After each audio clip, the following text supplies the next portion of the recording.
حضرت مولانا یوسف بنوری رحمۃ اللہ علیہ کراچی جامعہ بنوریہ کے، وہ بہت کثرت سے حج عمرہ کرتے تھے، اور اس زمانے میں حج عمرہ کرنا مشکل ہوتا تھا۔ آج تو بہت آسان ہے۔ وہ کیسے مشکل ہوتا تھا، وہ اس بات کے بعد یہ وظیفہ آپ کو بتا دوں، پھر مجھ سے یاد رہا تو خود بتاؤں گا، بھول جاؤں تو یاد کرا دیجیے گا۔ تو حضرت مولانا یوسف بنوری رحمۃ اللہ علیہ کثرت کے ساتھ حج عمرے پہ جاتے تھے، اور اس زمانے میں حج عمرہ پہ جانا آنا بڑا مشقت والا کام ہوتا تھا، آج والی آسانیاں نہیں تھیں۔ ان کے کسی قریبی دوست نے پوچھ لیا، حضرت آپ کے پاس کون سا گیدڑ سنگھی ہے، فوراً پہنچ جاتے ہیں۔ وہ کچھ بے تکلف دوست ہوں گے نا، تو اس طرح بات کر لیں۔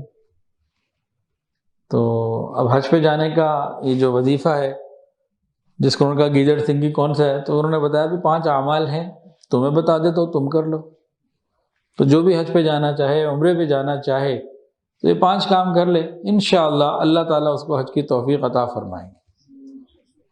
پہلا کام تلبیہ، لبیک اللہم لبیک، لبیک لا شریک لک لبیک، ان الحمد والنعمت لک والملک لا شریک لک۔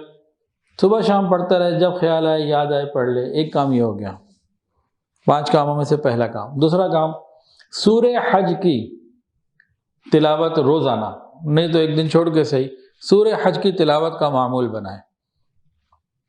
آدھے سپارے کی صورت ہے 17ویں سپارے میں۔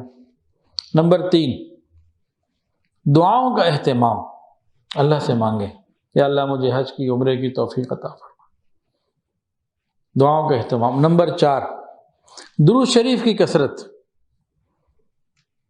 جتنے ہماری طرف سے درود شریف کے تحفے جائیں گے نا، تو بلاوے کی امید بڑھتی چلی جائے گی۔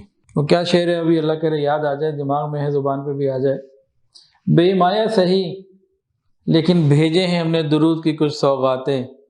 اس طرح کچھ شعر ہے کہ بھائی ٹھیک ہے، بہت مجھے اچھا نہیں پڑھنا آتا، عقیدت محبت میں بڑی کمی ہے، کسی بھی طرح اچھا قیمتی نہیں، لیکن چلو جا تو رہی ہے نا میری طرف سے درود شریف کی سوغات، کیا معلوم بلاوا آ جائے۔ اور 5ویں چیز کہتے ہیں پیسے جمع کرنے شروع کر دینا۔ اب کہ جی حج تو 12 لاکھ کا ہے، میرے پاس تو 2000 جمع، 2000 جمع کر لو بھائی 2,000 جمع کرتے کرتے اگر میں کروں تو یہ تو زندگی میں تو پورے نہیں ہوں گے۔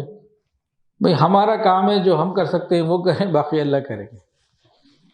ایسے بہت سے لوگوں کو میں جانتا ہوں، کسی نے 5، کسی نے 10، کسی نے 9، کسی نے اس سے زیادہ حج اور عمرے کیے ہوئے، ان کا 1 روپیہ نہیں لگا، ٹکا نہیں لگا، جاتے ہیں، ابھی بھی جاتے ہیں، مستقل جاتے ہیں۔ کتنے ایسے لوگ ہیں اللہ کے بندے، اللہ تعالیٰ انتظام کروا دیتے ہیں۔ پچھلے سال ہمارے پاس ایک صاحب آئے اور سیدھے لا کے 12 لاکھ میرے ہاتھ میں پکڑا دیا کہ جی میرا حج فارم جمع کر دیں، مجھے تو بھرنا نہیں آتا، لکھنا بھی نہیں آتا، مجھے تو پتہ ہی کچھ نہیں۔ بھائی آپ کیسے جا رہے ہیں؟ کہ جی وہ کوئی صاحب ہیں، انہوں نے کہا جی بس آپ ایسا ہے کہ حج پہ چلے جائیں تو پیسے مجھ سے لے لیں۔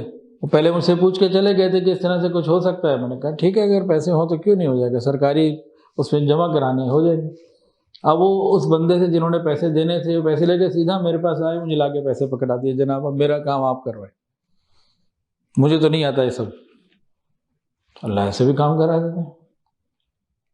پرانی زیادہ بات نہیں، پچھلے سال کی بات ہے، ابھی تو 1 سال پورا نہیں ہوا، پچھلے حج کی بات ہے، پچھلے سال سے مراد پچھلے حج کی بات ہے، چند مہینے گزرے ہیں ابھی۔ تو ہم اللہ سے مانگیں، اللہ تعالیٰ اسباب پیدا فرماتے ہیں۔ پہلے تو دماغ سے یہ نکال دیں بت کہ حج پیسوں سے ہوتا ہے۔ جس کے دماغ میں یہ ہے نا کہ حج پیسوں سے ہوتا ہے، وہ نہیں جائے گا بغیر پیسوں کے، اس کا دماغ ہی نہیں ہے، وہ کہتا ہے پیسوں سے ہوگا، پھر پیسے ہوں گے تو جائے گا۔ جو اس دماغ کو سیدھا کرے نا، ٹھیک کرے اپنے آپ کو کہ بھئی پیسوں سے نہیں ہوتا، بلاوے سے ہوتا ہے، اللہ مہربانی فرماتے ہیں تب ہوتا ہے، تو دماغ سے نکالے گا نا کہ پیسوں سے نہیں ہوتا، اللہ سے ہوتا ہے، اللہ بلا لیں گے۔ تو یہ 5 چیزیں حضرت مولانا یوسف بنوری رحمۃ اللہ نے بتائی تھی کثرت حج اور کثرت عمرہ کے لیے۔ ایک اور عمل، ایک نوجوان کو اللہ تعالیٰ نے حج کی توفیق عطا فرمائی، حج کر کے آیا، اس کے بعد ہے نا قرآن کے اندر لئن شکرتم لازیدنکم، تم نعمت کا شکر ادا کرو گے میں بڑھا دوں گا۔ اس نے اسی آیت کو پکڑ لیا اور روزانہ بلا ناغہ 2 رکعت صلاۃ شکر پورا سال اس کے بعد وہ پڑھتا رہا۔ اللہ نے اگلے سال بلا لیا، اس کے بعد پھر اگلے سال بلا لیا، پھر اگلے سال 7 حج اس نے لگاتار کیے، نان اسٹاپ۔ شکر کی بنیاد میں، بس اللہ کا شکر ادا کرتا۔ تو حج پیسوں سے نہیں ہوتا۔ کئی کروڑپتی آپ کو ایسے ملیں گے معاشرے میں ان کے پاس وسائل ہیں، حج پہ نہیں جاتے، دنیا کے اور ادھر ادھر بڑے گھومتے پھرتے، حج پہ نہیں جاتے۔ اللہ تعالیٰ مجھے اور آپ کو، ہم سب کو اس کی توفیق عطا فرمائے۔